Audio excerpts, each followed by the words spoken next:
अभी तक सोए नहीं आप? अपने पति साहिल को देर रात तक करवटे बदलता देख प्रिया परेशान हो उठी। तुम सो जाओ प्रिया, मैं तो सो जाऊंगी साहिल, लेकिन आप कब तक एहसानों के बोझ तले दबे रहेंगे? फैसला तो आपको लेना ही होगा। मैं मानती हूँ बड़े भाई साहब ने कुछ किया है आपके लिए, लेकिन क्या आप ताउम्र उन एहसानों के बोझ तले दबे रहेंगे? निर्णय लीजिए साहिल, वरना कहीं देर ना हो जाए। मन ही मन अपने पति से नाराज प्रिया ये कहकर सो गई, लेकिन साहिल उसकी नींद तो उड़ ही चुकी थी। बेटा, आज से तेरे छोटे भाई की जिम्मेदारी तेरी है, अपनी औलाद समझकर रखना इसे। बाबूजी ने अपने आखिरी पलों में साहिल के बड़े भाई आलोक से यह वादा लिया था। आलोक और साहिल बिन माँ की संतान थे। साहिल के जन्म के समय ही उनकी मृत्यु हो गई। माता पिता दोनों की जिम्मेदारी बाबूजी ने संभाली थी। दोनों भाइयों में 10 वर्ष का अंतर था। जब आलोक नौकरी में आया तो ये सोचकर कि घर में लक्ष्मी आ जाए, बाबूजी ने आलोक की शादी इंदु से कर दी। दोहरी जिम्मेदारी निभाते निभाते बाबूजी समय से पहले वर्द हो चले थे और अपनी जिम्मेदारी आलोक पर डाल चल बसे। साहिल के लिए अब उसके भैया भाभी ही सब कुछ थे। आलोक अपनी जिम्मेदारी बखूबी निभा रहा था, साहिल की पढ़ाई लिखाई हो या अन्य खर्च। लेकिन ये बात इंदु को आखिर थी कि उसका पति अपनी कमाई अपने छोटे भाई पे खर्च करे। इंदु पूरा प्रयास करती आलोक को रोकने का, लेकिन जब बात नहीं बनी तो उसने दूसरा रास्ता निकाल लिया।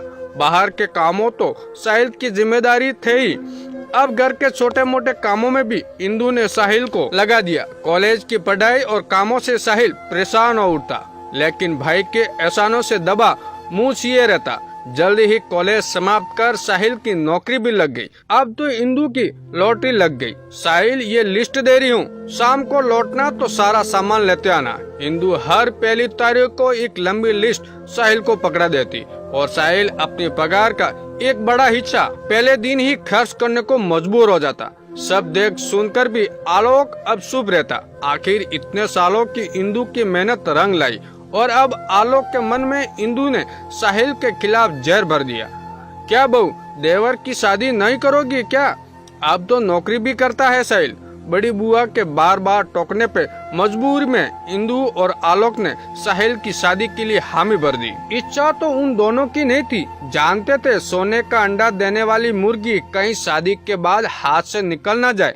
इंदु ने बहुत प्रयास किया अपनी जान पहचान में शादी हो, लेकिन बुआ इंदु के इरादे समझ गई थी और देख परख कर प्रिया का रिश्ता साहिल के साथ तय कर दिया। प्रिया दुल्हन बनकर आ गई। शुरुआत के कुछ दिनों में ही समझदार प्रिया ने जान गई कि उसके पति की हैसियत इस घर में सिर्फ एक पर्सनल नौकर की है और उसकी नौकरानी की, क्योंकि प्रिया के आने से इंदु को और भी आराम हो गया। घर और बाहर दोनों के काम साहिल और प्रिया ही करते। साहिल, क्यों ना हम अलग रहे? एक दिन प्रिया बोली, नहीं प्रिया, ये घर मेरे बाबूजी का है, मेरा बचपन बीता है यहाँ। अपनी माँ को तो देखा नहीं मैंने, लेकिन उनकी मौजूदगी का एहसास होता है इस घर में। और भैया भाभी के बहुत एहसान भी है मुझ पे, मैं ऐसा करने की सोच भी नहीं सकता। साहिल को दो टूक बात सुन प्रिया चुप रह जाती। उसी उधेड़ बुन में जिंदगी कट रही थी। क्या बात है साहिल, किस सोच में डूबा है? ऑफिस में साहिल को खोया देख उनके दोस्त रजत ने पूछा तो साहिल झेप उठा, कुछ नहीं दोस्त, तेरी भाभी का जन्मदिन है कल, सोच रहा हूँ एक अच्छी सी साड़ी गिफ्ट कर दूँ।